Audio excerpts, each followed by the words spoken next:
Well, welcome to my basement again. We're almost there, folks. You only have to put up one more video of me after this. Aren't you happy? Once again, I hope that I'm getting the point across on these things. You know, in a classroom, I'd have actual feedback from students looking at me and let me know they thought I was crazy, as opposed to guessing what y'all are doing. But I guess we can't help that in this case, so let's go on with chapter 9, third party intervention. A lot of times we can settle things amongst ourselves. You know, you're a big boy and you're a big girl and you can figure this out, but sometimes we need outside help. Sometimes it's needed.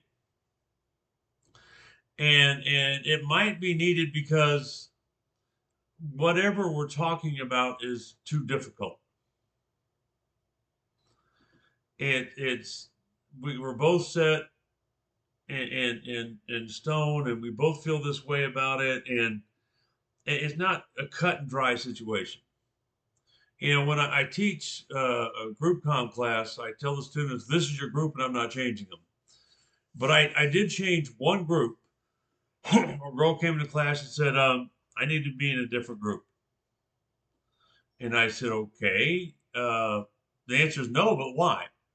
She said, "Well, he's in my group." And I said, "Yeah." And she said, "Well, we were living together." I said, "Okay."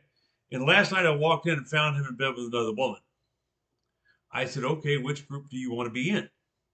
That problem wasn't going to, usually I tell them, just go to the group and deal with your interpersonal conflict. You can figure it out. But that was not going to be a good thing. They were not going to be able to hammer that out in class and still function in one semester. So sometimes it's just too difficult. A lot of times, your friends, coworkers, parents, teachers, other professionals can be the outside intervention. And if you have children of your own, you're probably aware of you have to be the outside intervention when it comes to their conflicts. If you have siblings, then you probably know your parents have. Uh, there's two different kinds of outside uh, negotiators, formal and informal. And regardless if you're a formal one or an informal one, you have to be not vested in the outcome. If it's your best friend, uh, you're going to be biased.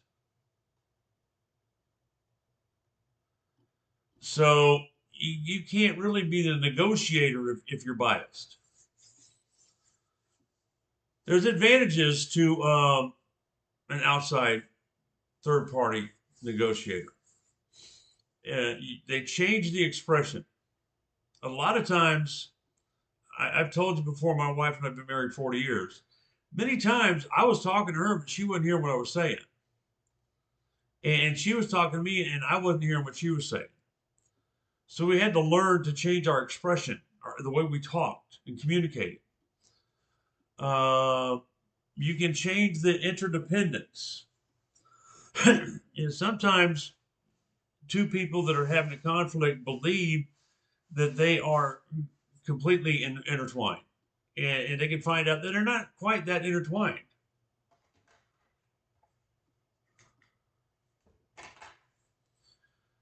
They can change the perceptions. You know, I didn't see anything wrong with putting the toilet paper on the other way. Well, it bothered her. You can change the power balance. A lot of times when people are having a conflict, one has more power than the other, and an outside negotiator can change the power balance. You can change the size of the pie, or the perception of the size of the pie. You know, part of the conflict is resources. We have to share these resources. So if you look at different ways to do it, the pie is still the same size, but you both get a bigger bite of it because you take it at different times or whatever the case may be. And a third party can help stop party interference. Maybe Bob's fishing buddy wants to join in on the argument. Well, third party can say, nope, it's just between you two. Or maybe, I don't want to talk about it. So I'm not gonna say nothing. I'm not gonna come to the meetings. I'm not gonna do this. I'm not gonna do this. So myself as a party, I'm interfering with the process. And you can help arrive at solutions. A lot of times, have you ever heard the old saying, you can't see the forest for the trees? A lot of times we look at something and we look at it, we look at it, we look at it, and I have tunnel vision. We get tunnel vision. We don't see everything else. But that third party can come in and see other options and arrive at different solutions. So let's talk about informal. Informal help. Your friends want you to help them with a conflict. The first thing you got to figure out if you're going to help is, are they ready? Sometimes they're not ready for a third person to come into the mix. Sometimes they're not ready for this to happen. Are you biased? Can you actually do this and not take sides? Well, I think I mentioned my mom's 92. And she is on the end of her journey, to put it politely. My sister is extremely emotional. My brother is extremely analytical. And I get to be the third party negotiator between the two of them. Because I have to keep reminding them, well, it's not what you want, because you want mom's every breathing moment to be, rainbows and sunshine. And it's not what you want because you don't want to run out of mom's money before running out of mom. It's what's best for mom. So, I didn't ask to get this position, trust me, but I'm here. And so this actually was good timing for this course, because it's reminded me a lot of the things that I needed to do. And can you say no? If your best friend says, Bob and I are arguing and I want you to settle it, can you say no? If you can't say no, you don't need to be settling that argument, because you are too emotionally invested in it. So, cautions about informal third party. Do they really want help? Do they both want you to help? Or they just want to vent? And I try to stay away from gender biases, but I found this statement true, and it wasn't me for many years. The men just try to fix stuff. If you tell me this is wrong, I'm going to fix it. A lot of times women don't want you to fix it. They just want you to listen. So, do they really want you to help? Or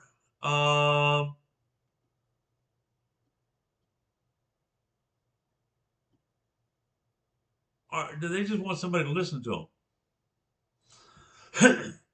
Avoid becoming the enemy. Excuse me. Have you ever tried to help somebody resolve a conflict and ended up having both of them mad at you? A lot of times they both want to be heard, but it's like, don't call him a cheater. Don't call him this. Don't call him a dirtbag. That's my husband. Don't call her a floozy. That's my wife. And I know those extremes, because if you're trying to negotiate, you're not going to use those terms. But you see what I'm saying? Sometimes they will gang up on you. Stay neutral. Stay neutral. as much as, Sue is your friend and Jill's not, you got to stay neutral and have an exit strategy. When it's over, know how to step out of it and know when to step out of it. So formal. There's a bunch of different types of formal. We're going to go over a few of them. Conflict coaching, facilitation, mediation, counseling, arbitration, in the judicial system, or adjudication, however you want to say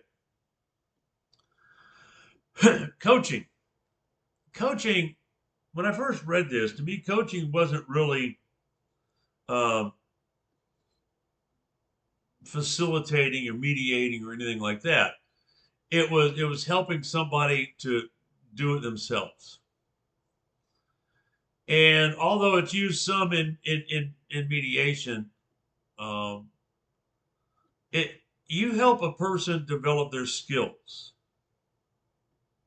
so they can argue for themselves. You help them develop their communication skills. You help them develop their rapport, that type of stuff, and they resolve the conflict. So conflict coaching is more. It's under this conflict resolution, but it's more of a thing that's, I'm going to help you figure out how to say this. I'm going to figure out how to help you do this. I have some good examples in the textbook. Counseling. I think I may have mentioned that I did work on a counseling master's program in counseling, and I figured out I didn't have the empathy to be a counselor, but I learned a lot from it. And you can either counsel people individually or together. And I was in community counseling, and I could have branched off into family counseling, things like that, but I always did one-on-one counseling. I was trying to help that person. And you have to look at personal and relational matters when you're counseling because they're intertwined. And one thing the book took about 4 pages to say, but I learned in counseling is you help them find the answer. You don't give it to them. You help them both realize that this is what we need to do. Because if you say, here's what you got to do, and they go, okay. The next time there's a problem, they're going to come running back to you and say, what do I do? Mediation. Mediation is for moderate level conflicts. It is not for high stress type stuff.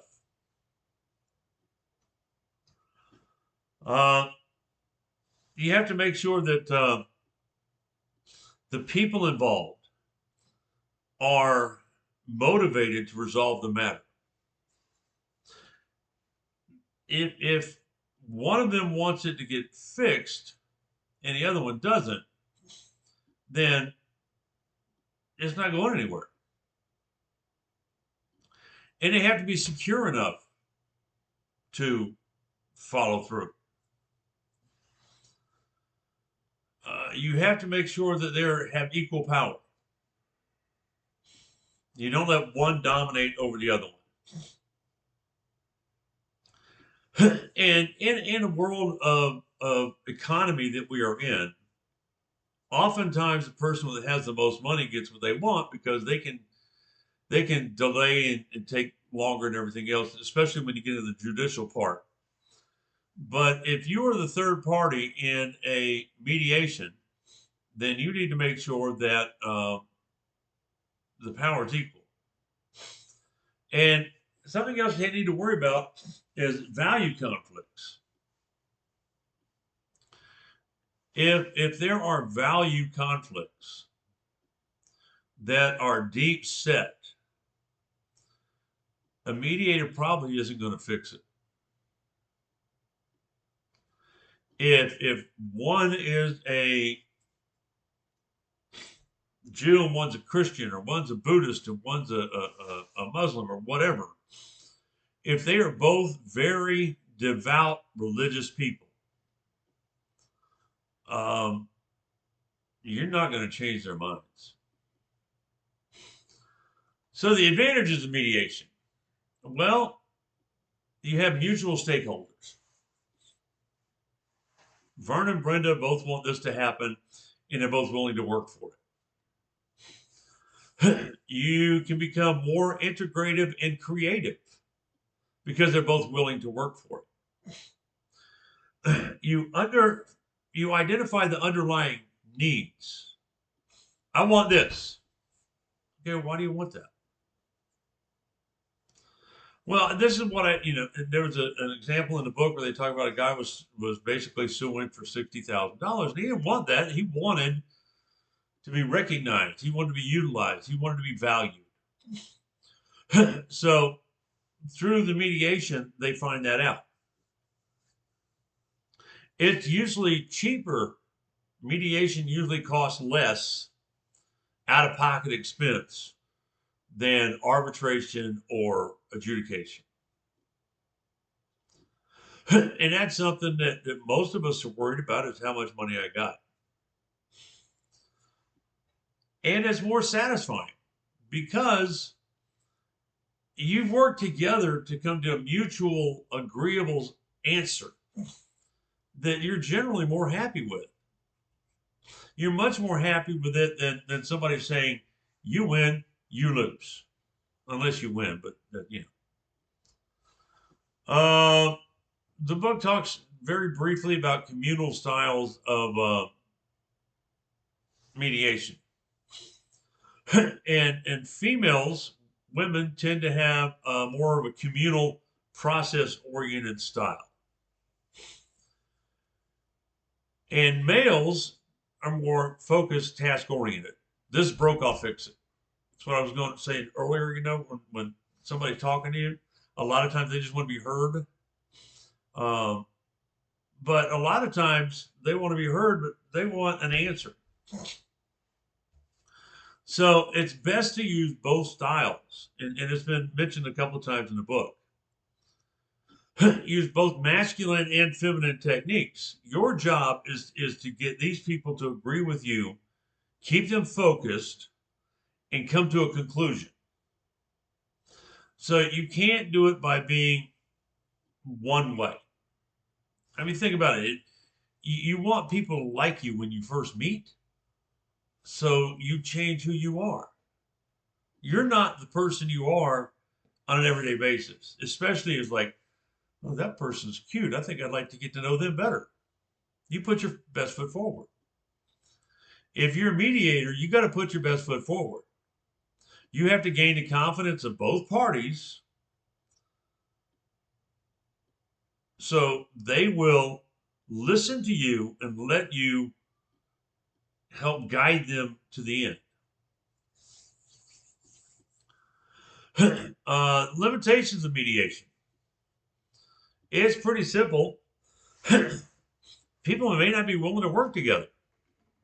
I'm not even going to talk to her anymore. She doesn't listen to me. She doesn't respect me. You're not going to work together. It takes a very high commitment level to do mediation properly. And there's a power, if there's a power imbalance, the book talked about, especially if there's an abused spouse, physically or otherwise, emotionally, if there's a big power imbalance, mediation's not going to work. And sometimes it's just not worth the effort. And that's why they have small claims court. He backed into my car. He bent my fender. I want it fixed. We don't need to have a happy ending. And so it's not worth the effort to mediate some things. It's sometimes just let it go. Community mediation. The book has a small section on that. It talks about different things that happen in the community. It's mostly volunteers. And if you want to get into the conflict resolution business, it's a good place to go volunteer. While you're in college, you've probably been told 100 times uh, that when you go to work, they want to see a resume, and they don't want to see, well, I took interpersonal communication conflict resolution, I got an A. I want to know what you've done. So, whatever your passion happens to be, take this time in your life to volunteer at certain places and build a resume that says, I can do these things because I heard it all my life. Well, doesn't have any experience. I can't hire him. Well, how are you going to get hired if you can't get any experience? How are you going to get experience if you can't get hired? So, schools. It talks to schools about it. It says it's very highly successful in schools. Um, and it also reduces the number of disciplinary actions in schools, which is great. It touched briefly on colleges and universities. There's problems in the dorms and questions and things with your.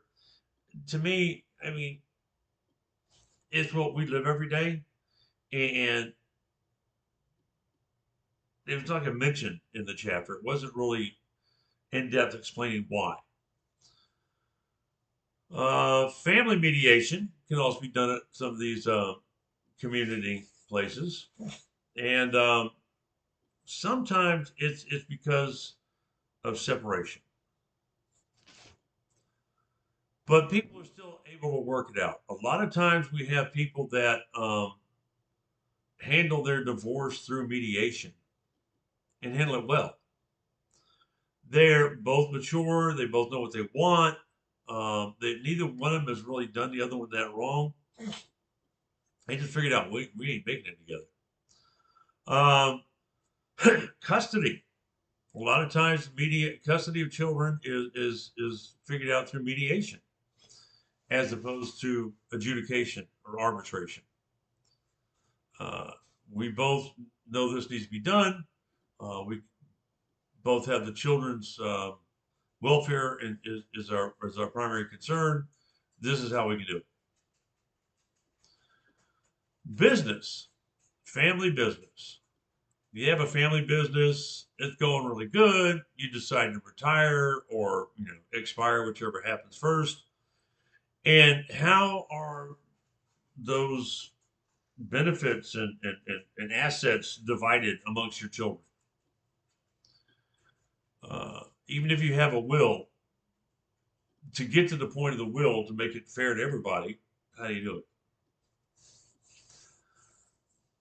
Make sure, though, that if you are dealing with any family situation and family mediation, you focus on topic, relationship, identity, and process. Because it's especially important in this in business. Okay, if it's just strictly business, I never have to do business with them again. Well, you're still going to be related, still going to be connected. So you need to worry about, as the mediator, you need to worry about these things and make sure that you cover them all when you're trying to get this fairly done. There is like 2 chapters, victim offender restitution, VOR. The chapter explains it in a very good way. Sometimes somebody done something wrong, but especially a kid, and you don't really want them to have a police record, but you want them to learn a lesson from it. So that's pretty much what that's about. This kid stole a lady's TV, and read the rest of the story to find out what happened. Agreement and transformation. If you are the mediator, you need to be aware of and focus on agreement and transformation. If you are a mediator that is trained in whatever law school, your focus basically is on agreement. This is the best deal I can get for my client. Well, if that's the case, the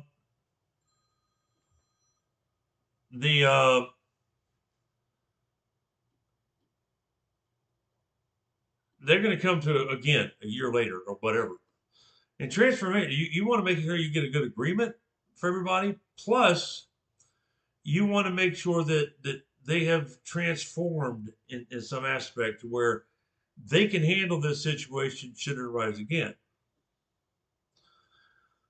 Something that they talked about was shuttle diplomacy. And you may have heard about that in the past. You may know what it is. But it's basically where the arbitrator or mediator goes in this room and talks to Vern, and he goes in this room, talks to Brenda, and goes back to this room, talks to Vern, back and forth, providing each, you tell me, well, this is what we want. I'll go tell them. This is what they would do. I'll go tell. Well, that's when people really can't stand them in the same room. The mediation process. I think it's in 5 steps. The first one is entry. In the entry step of the mediation process, you explain what's going to happen. Establish your credibility. Much like the video in my introduction into this course, I said, I spent so many years in the Army, and then I got this bachelor's and this master's and this PhD, and these schools I went to. So it's like, okay, this guy actually has gone to school and he's teaching us. Well, if you are not a credible mediator and cannot establish your credibility, one or both parties aren't going to listen to you.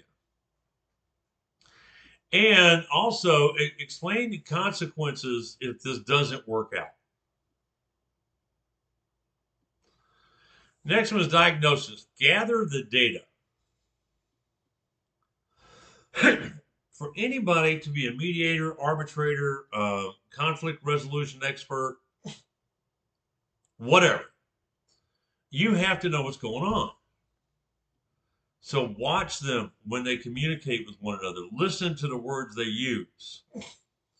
And in some cases, you'll talk to coworkers. In some cases, you'll talk to the children and get all the information you can. Because the only way you can make a good mediator and help them find the right answers is if you understand the situation completely. Make sure that the trip aspects are foremost and forefront. What is it? What's the relationship? What's the identity? What's the process? You understand all this, and that way, and let them know that that's what you're looking at. And go slow. I don't know how many of y'all have been involved in anything where somebody was trying to rush you. And the best example I have is a car salesman. Oh, you got to get it now. I got this other person looking at it, and oh, you look so good. I don't like being rushed. I feel like something's wrong. And mediation, if the clients, for lack of a better word, parties, feel like they're being rushed, they're not going to get a warm and fuzzy about this thing. And that's what you want them to have at the end, is a warm, fuzzy feeling that they've done the right thing. Negotiation. You have to create a safe atmosphere, safe setting. You can't do it on the side of the road when trucks are flying by. You can't do it if one of them has abused the other one and you're allowing them to have the power. You can't do it if they're worried about their kids in school or the kid. Well, I know you said this is the only time we can meet, but the kids are going to be home in 10 minutes and there's nobody there. So it's got to be a safe setting. Find common ground. And in any negotiation, it's always best to find something that you both want. And in my case with my brother and sister, I keep expressing the common ground is what's best for mom. Not what's best for me, what's not best for sis, not best for my brother, but what's best for mom. Set an agenda. Okay, these are the things we need to work on. And make sure that you balance the power. Any agreements, be creative.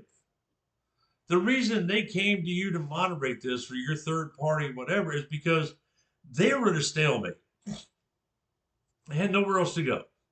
Didn't know what else to do.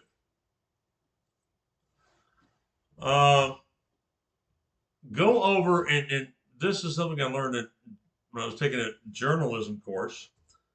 The who, what, when, where, and how. When we make an agreement, who's going to do this? What are they going to do? When they're going to do it? Where they're going to do it? How they're going to do it? It's the same as if you're researching a newspaper story or something. You want all those things, but when you make an agreement, you can't leave it ambiguous. Okay, we agreed that you're going to get the kids every other Saturday. Okay, is that starting with this Saturday, or starting with next Saturday? We also agreed that I would have them on my birthday, and you would have them on your birthday. But if my birthday falls on your Saturday or your birthday falls on my Saturday, what are we going to do?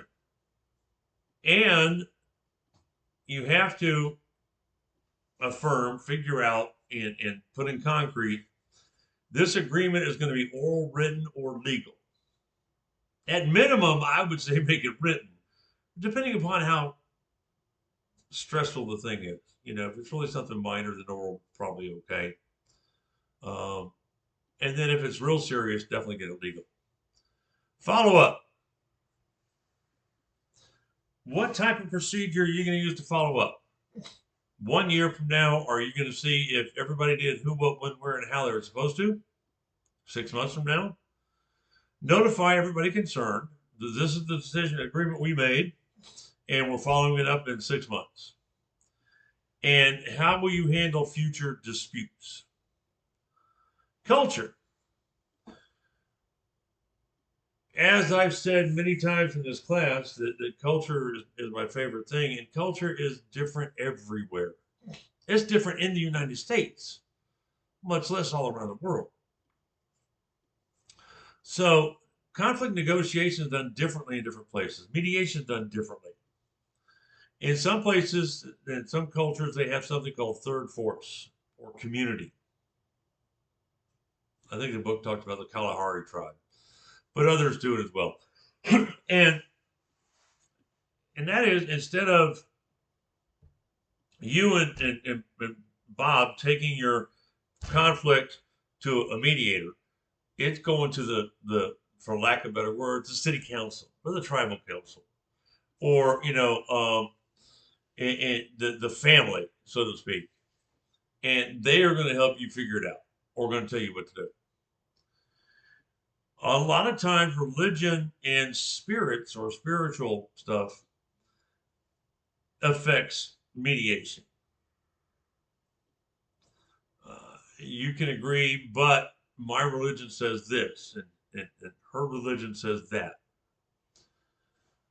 The judge / arbitrator. The thing about it is the parties no longer communicate. You ever heard them say on TV? You know, my lawyer said not to talk to you. Because you don't talk to them anymore. It's all they're dealing with it. An expert decides what decision is being made. They have binding arbitration and non-binding arbitration. Binding arbitration simply means that once you agree to it, the judge signs it, and that's it. You have to abide by it. Non-binding arbitration means that this arbitrator can make the decision, but if I don't like it, I can take it to a different arbitrator, or I can take it to court, or I can take it to appellate. And the arbitrator decides solely on content.